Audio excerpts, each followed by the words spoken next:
Gulo ko, no? Okay, so good day. This time our topic is um actually for me this is one of the most important, no, especially for those who graduated or enrolled in master's degree program, no. Sometimes we are very good technically, no. We could able to perform our task perfectly, but minsan sabi nila sablay when it comes to this, no. So ethical leadership is the practice of learning with honesty, no, or practice of leading with honesty, no? Fairness, no? And moral principle as the foundation for decision making and public service. No? It involves not just following laws and regulations, but embracing values that prioritize the common good, transparency, and respect for all stakeholders. Ethical leaders act as a role models, no, demonstrating behaviors that inspire trust and accountable in both government and organizational setting. Because governance integrity complements ethical leadership by ensuring that public institutions operate with fairness, consistency, and a strong sense of responsibility. Again, integrity in governance means maintaining high standard of conduct, avoiding corruption, and ensuring that decisions are made in the public interest. And this involves clear policies dapat, no, system of checks and balances, no, and culture that encourage ethical behavior at all levels of our governance. And to give us more details about it, let us all welcome our presenter this morning. Go ahead, ma'am. Thank you, Doc. Good morning, everyone. Today I will be discussing ethical leadership and governance integrity. I am Jasanada Nicola Laguna, a registered pharmacist po from the Department of Health, Metro Manila Center for Health Development. So today we will be learning about the moral and philosophical precepts of ethical leadership, the concept and theories, and assess how moral leadership enhances public trust. Analyze the global norms and practices for integrity in public administration. Examine the systems to improve accountability and analyze how organizational culture and leadership support ethical practices. Also, we will be discussing some case studies here in the Philippines and determine the causes of corruption in governance integrity problems. In public administration, ethical leadership is based in the values of honesty, responsibility, fairness, and integrity. It includes the moral decision-making and actions of leaders in position of powers. It means following moral ideas and values individually, as well as encouraging others to do the same in their deeds and choices. Seeking to serve the common good and advance society, ethical leaders um, serves the common good and advance society.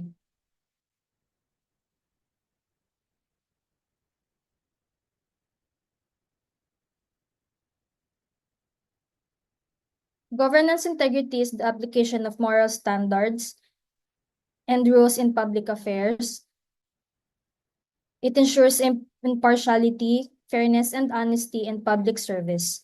It requires strong system for accountability, transparency, and oversight. In the Philippines and elsewhere, moral leadership and integrity in governance are basic values that support efficient and responsible government. Public officials and government agencies can increase accountability, deepen democratic governance processes, and promote a culture of integrity by maintaining ethical standards, supporting openness, and building in an integrity culture, maintaining the values of democracy, fairness, and the rule of law, as well as fostering public trust in government institutions, depend on ethical leadership and governance integrity.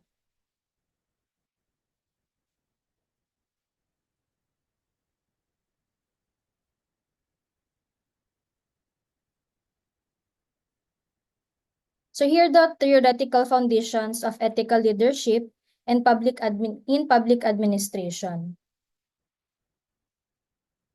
First is the virtue ethics. So this is the ethical leadership is more than merely adhering to laws or principle. It's about living up to ethical principles and ideals in all of one's deeds. As to virtue ethics, moral leaders are people who practice honesty, justice, compassion, and bravery and work to develop these qualities in both themselves and others. Next is deontology. Deontology focuses on moral duties and obligation. Deontology theoretical viewpoint on ethical leadership concentrates on the moral responsibilities and obligation that leaders have to other. It holds that ethical leaders uphold a moral standards including honesty, respect for humanity, dignity, and the rule of law, even in situations where doing so could be difficult or unpleasant. Next is the consequentialism. It assesses the morality of acts according to their results or ramification. To balance the desire of favorable results with regard with ethical principles and values, ethical leaders must carefully weigh the effects of the acts and the judgment. Another theoretical foundation is the social contract theory. In social contract theory, it highlights the reciprocal duties and obligations that exist between leaders and followers. The consent of the governed gives ethical leaders their legitimacy and power, and they are obligated to govern in the process in the best interests of the people they serve, according to social contract. Next is the theory of transactional leadership. In here, leaders deal with their followers in transactions, providing incentives and rewards in return for performance and compliance. It concentrates on establishing confidence and encouraging teamwork and advancing the welfares of followers.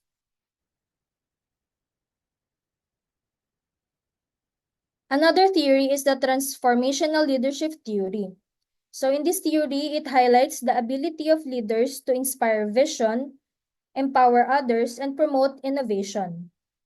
And change, therefore, having a transformative effect on their followers and organizations. By setting an example and living up to moral standards in all of their decisions and deeds, they enable others to follow suit and contribute significantly to the company and society. The theoretical underpinnings of ethical leadership in public administration leadership, ranging from virtue ethics to social contract, offer a wide range of viewpoints on the essence, values, and methods of ethical theory to transformational and servant leadership provide insights into the moral duties and obligation of leaders in advancing integrity, accountability, and the public interest. These theoretical foundations are used by ethical leaders to direct their choices and activities, instill confidence and trust in their followers, and bring about constructive change in the and influence in their companies and societies.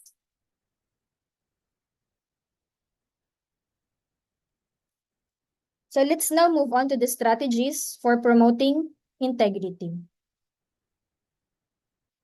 Effective governance framework needs strategies to promote integrity, accountability, and transparency. These tactics aim to build public trust, stop corruption, and advance the rule of law. So first is the anti-corruption measures. Anti-corruption laws forbid corruption activities including bribery, embezzlement, set forth precise guidelines and expectations for moral behavior in government and provide consequences for breaking them. Holding corrupt officials responsible and discouraging corrupt activity needs strong enforcement measures such as independent corruption agencies and specialist anti-corruption tribunals. A further tactic is encouraging openness and transparency in decision-making and government procedures. Transparency laws, open data projects, and public disclosure requirements allow people to hold public officials responsible for their acts and to obtain information about government operations, budgets, and policies. More openness allows government to improve public confidence in government institutions, lessen chances for corruption, and and power abuse, and boost public scrutiny of decision-making procedures. Another strategy is accountability and oversight. Enhancing institutions for accountability and monitoring is essential to advancing responsibility and integrity in government. Independent oversight organizations that are essential to keeping an eye on government operations, looking into claims of corruption, misbehavior, and making public officials answerable for their deeds include audit institutions, ombudsman offices, and anti-corruption commission. Ensuring efficient monitoring and accountability in government requires enhancing the competency and independence of this organization. And last is ethical leadership and culture. Setting the example from the top, ethical leaders holds themselves and others responsible for their actions and lead by example. Governments may increase public confidence in government institutions and enable public servants to their duties morally and responsibly by encouraging ethical leadership and fostering an integrity culture. Another strategy is the citizen engagement. The whole strategy development, ethical leadership, citizen involvement,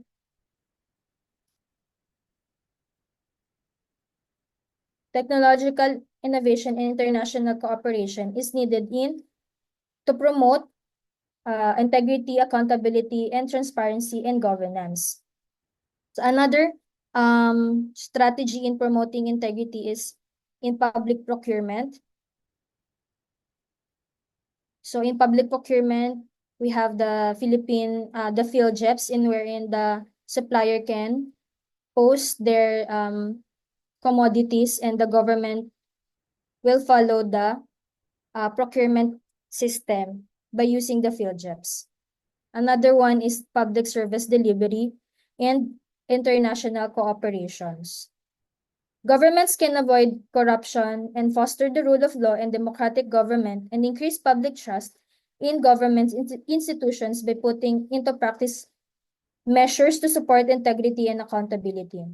Governments can encourage openness, justice, and moral behavior by means of coordinated initiatives to advance integrity and accountability, therefore advancing sustainable development and the welfare of societies. Case studies on ethical challenges, corruption, and governance integrity clearly highlight the difficult problems and ethical dilemmas that public officials and government organizations face in upholding integrity and promoting accountability. By examining these real-world examples of ethical failures, corruption scandals, and governance issue, these case studies reveal the root cause, impacts, and potential solution to these challenges. So here are the case studies on ethical dilemmas, and we will be discussing them one by one.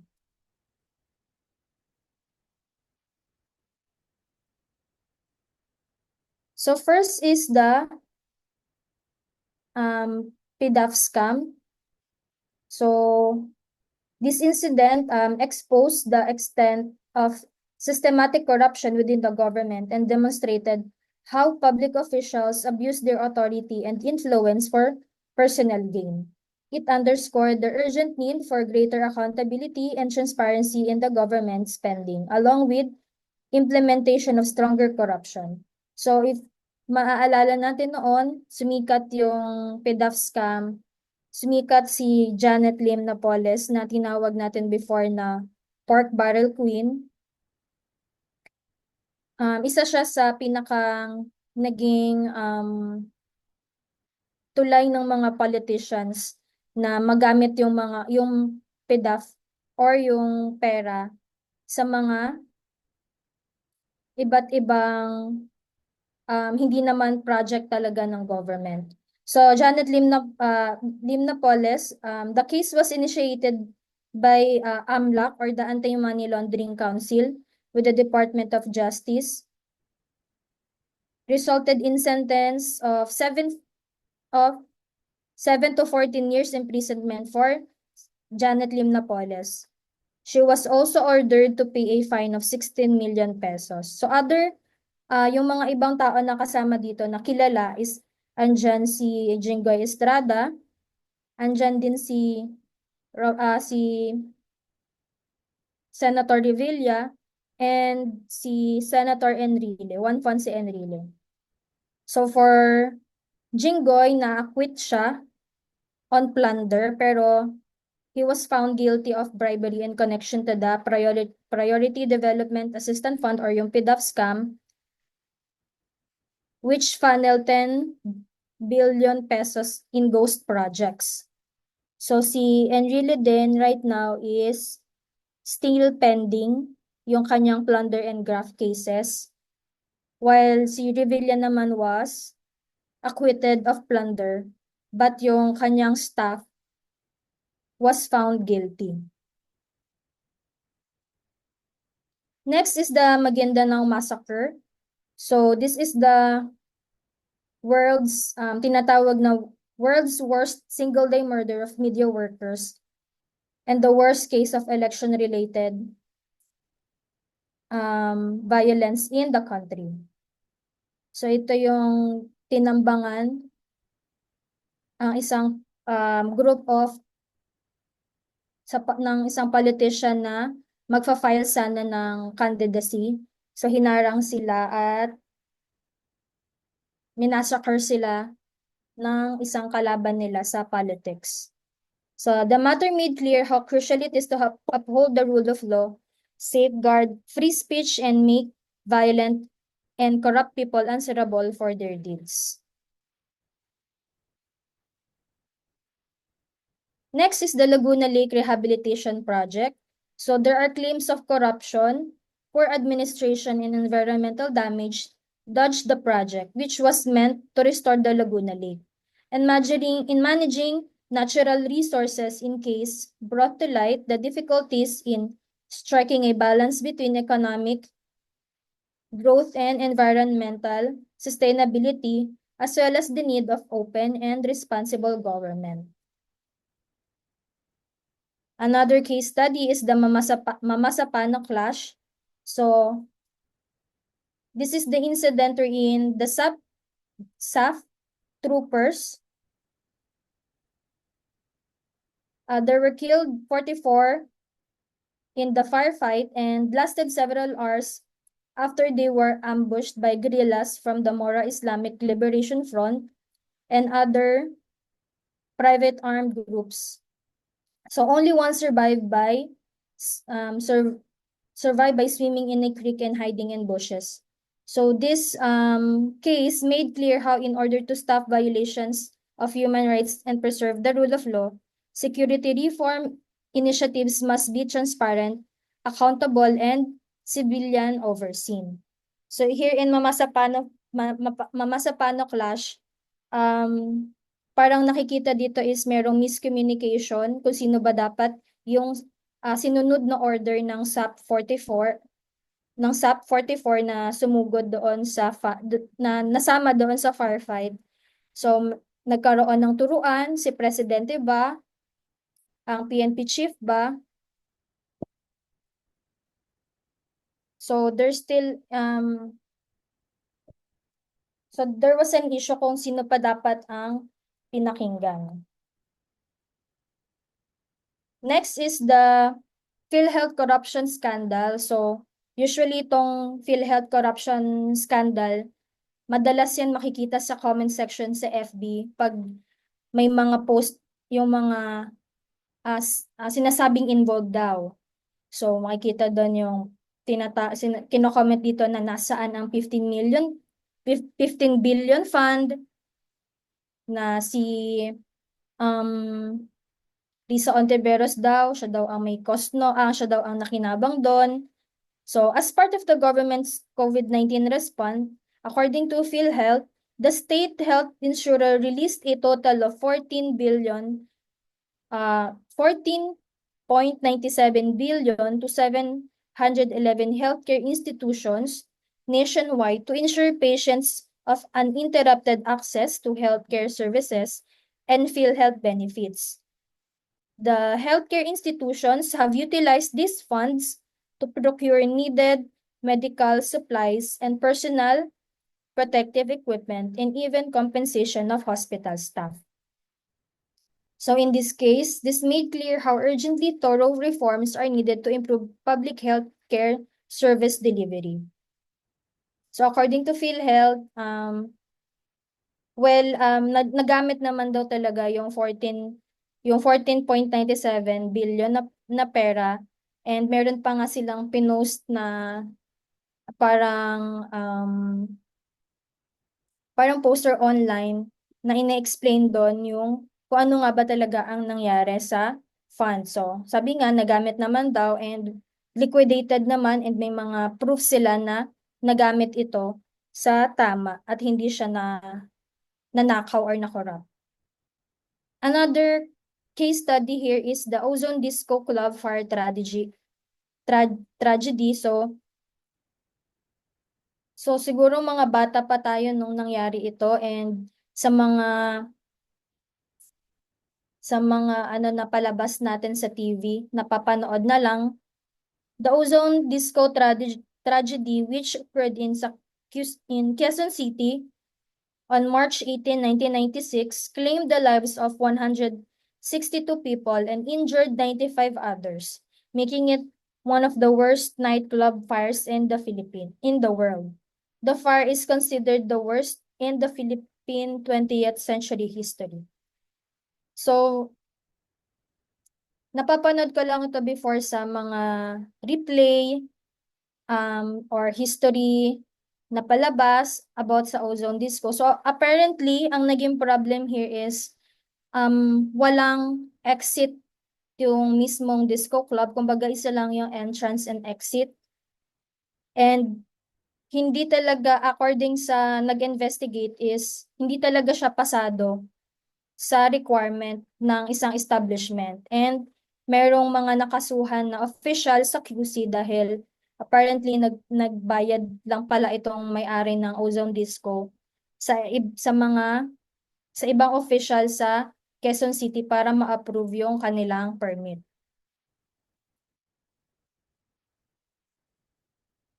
This case made clear how urgently thorough reforms are needed to combat corruption, increase accountability, and rebuild public confidence. Another case is the Disbursement Acceleration Program, or DAP. So in 2013, at the height of the public outcry over the use of Priority Development Assistance Fund, or PDAF, in the past, legislators who were implicated in the scandal shifted the spotlight to DAP by tagging it as a mechanism similar to PDAF. So, dahil nga tinigil yung pagbibigay ng PDAF, gumawa yung mga legislator ng another way para makakuha sila ng funds by making the DAP, or Distribution Acceleration Program.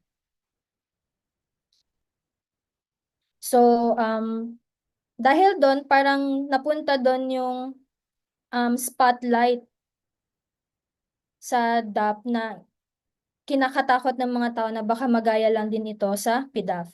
With the public deeply angered by the PDAF controversy, and despite the government's defense, such allegation gained momentum and motivated several petitions for the Supreme Court to declare the DAP as unconstitutional.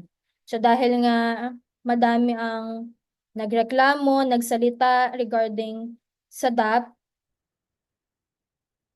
petitions were sent to Supreme Court. So on February 3, 2015, modifying its decision on July 1, 2014, the Supreme Court ruled the finality that while the DAP indeed delivered on its indeed result to boost economic growth, the three acts under DAP was invalid. So to stop misuse of executive power, the case made clear how crucial it is to follow the legal and constitutional norms.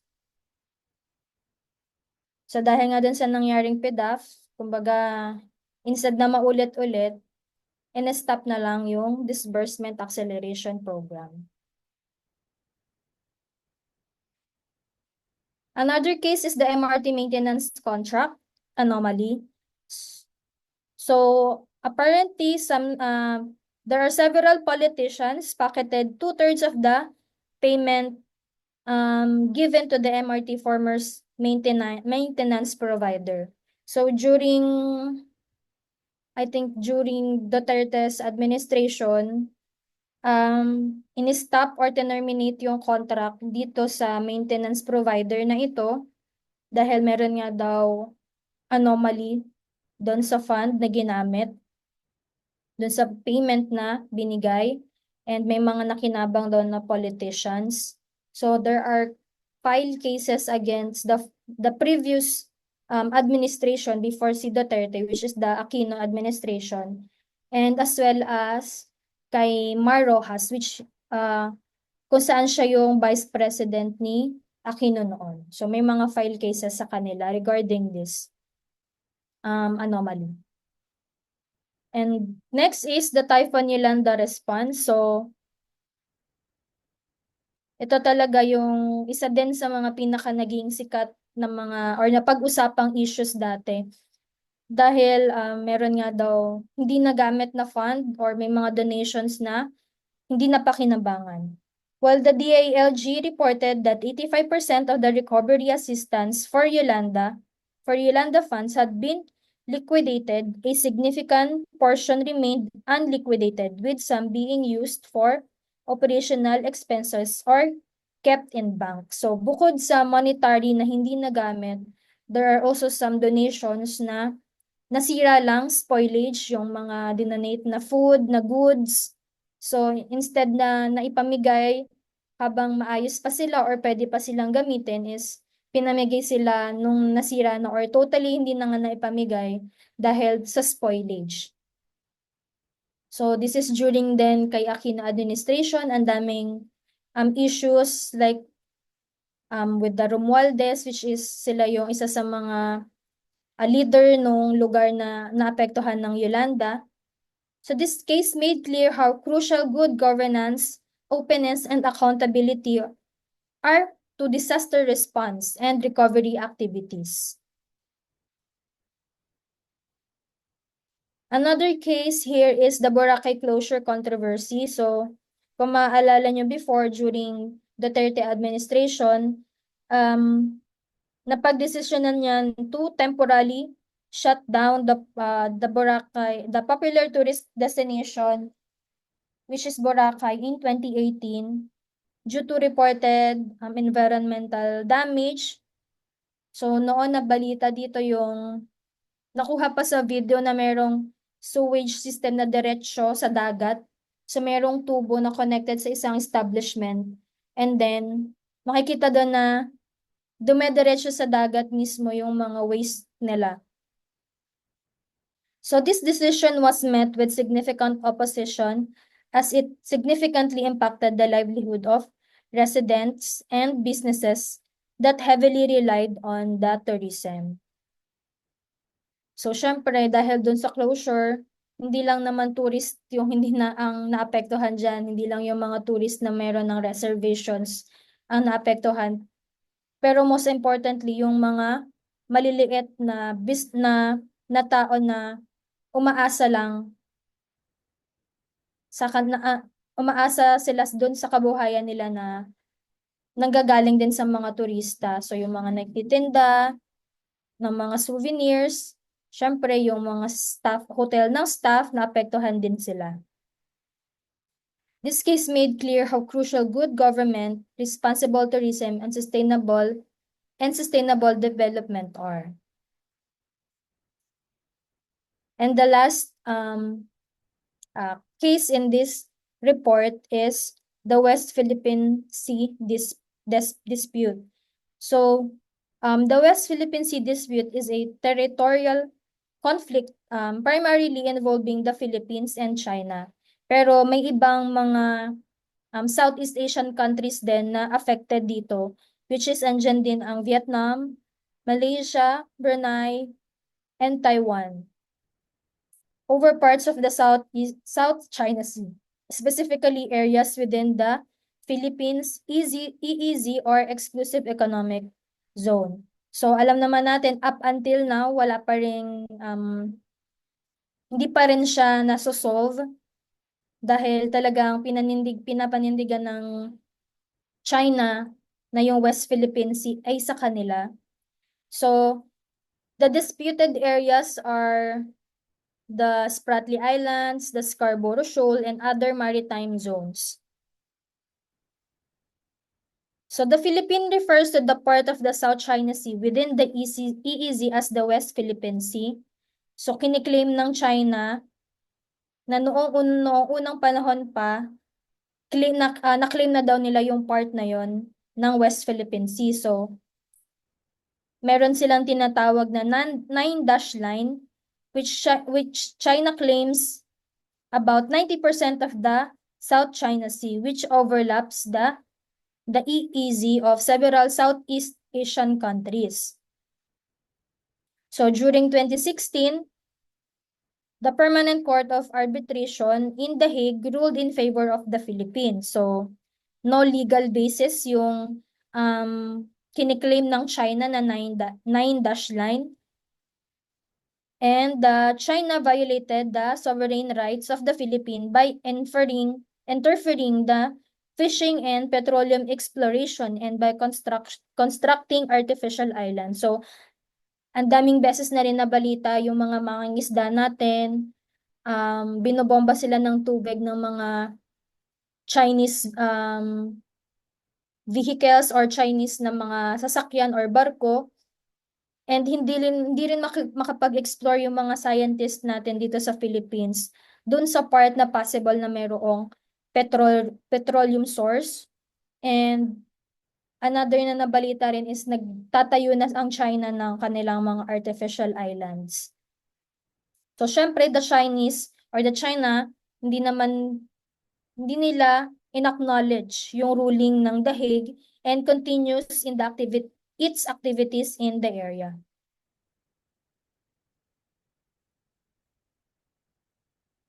So, yun nga, yung ongoing issues is the calls for the international community to adhere to the international laws and peaceful resolution. This West Philippine Sea dispute centers on competing territorial and maritime claims in the South China Sea.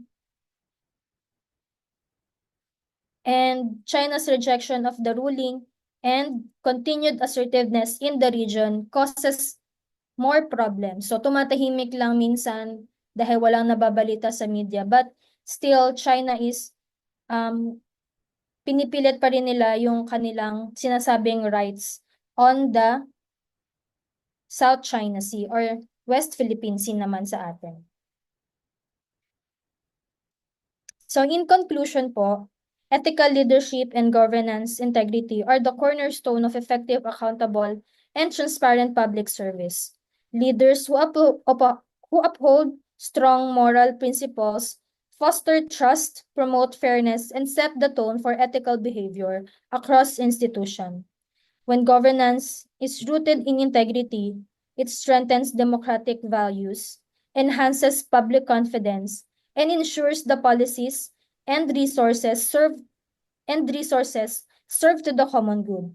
To achieve lasting reform and sustainable development, it is essential that ethical leadership is prioritized and embedded in the culture of governance at all levels.